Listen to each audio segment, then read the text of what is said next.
In my book, the one of the most recent ones, The Attractor Factor, in the back I have this quote that reminds people to put things into perspective. And I'm not going to be able to give you the exact quote, but the idea behind it is, whatever's going on right now, if it looks absolutely horrible in your life, 1 year from now, or certainly 5 years from now, or certainly 10 years from now, you will look back at this moment in time and you will find a good way of looking at it.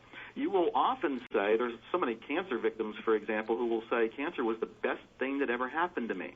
But when they were diagnosed with it, that was a very bad day, a very bad day. But a year later, 5 years later, whatever it happened to be, they will look back and say it was the most beautiful thing that ever happened. And for a variety of reasons. It may have helped them build strength. It may have helped them learn discipline. It may have helped them believe in magic and miracles. It may have helped them believe in realizing the beauty of each moment. I don't know what that is. But what I'm suggesting here is that this moment, if the wife did leave or the husband and the dog died and whatever else happens to have been there, 5 years perspective will give you a different view of this moment in reality. So if that 5 years perspective is available to you 5 years from now, it's available to you right now. It's a fundamental law in psychology that you get more of whatever you focus on.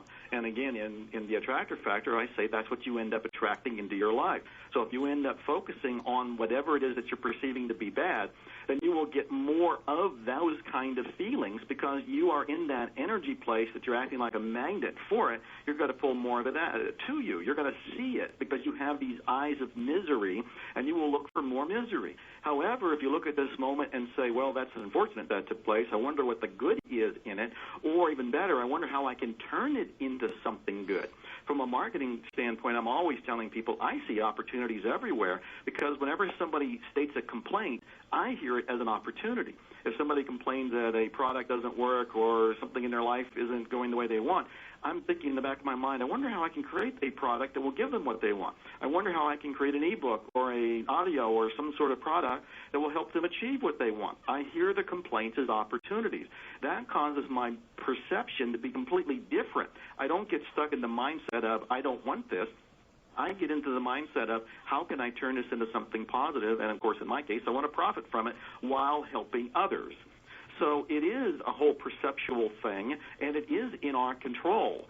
The vast majority of the people out there, not the people listening to this call, because I'm sure they're more elevated in their awareness and their consciousness, but the vast majority of the people out there are stuck on that plane of being a victim.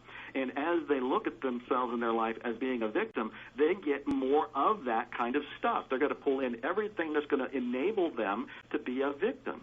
The ironic thing about all of this is that they are creating it. They don't know that they're creating it because they're totally unconscious of the process. I tell people, including myself when I look in the mirror, that everything that's happening in my life is a creation. And I was the guy creating it.